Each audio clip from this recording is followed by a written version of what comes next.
Sir Richard Dearlove said the Labour leader had associated himself with people who are not friends of the British nation. Appearing on Sky News Sophy Ridge on Sunday programme, Sir Richard said, "Someone coming from my background is troubled by Jeremy Corbyn's past associations, some of which I find surprising and worrying. He may have abandoned them now, but I don't think he can entirely, as it were, dump your past. He's enthusiastically associated himself with groups and interests which I would not say were the friends of the British nation." Sir Richard also dismissed the idea of a deep state working against the Labour Party, saying, "It's rubbish. I think every government has been loyally served by the British security and intelligence community." Shadow Chancellor John McDonnell dismissed Sir Richard's comments, describing him as a reactionary member of the establishment. Mr. McDonnell said, "Well, I'm not surprised.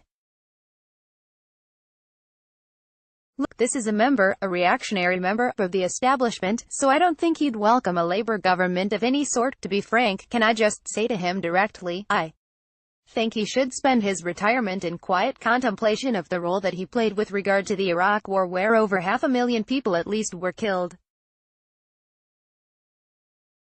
He was strongly criticized as the head of an organization whose intelligence took us into that war, so I think he should have a bit of humility about the judgments he makes about individuals and others in the future." Mr. McDonnell also accused Theresa May of hypocrisy after the Prime Minister condemned personalized attacks on Diane Abbott. He dismissed speeches at the Tory party conference criticising the level of abuse against Ms Abbott, as he accused the Conservatives of setting the dogs on the shadow Home Secretary during last year's general election.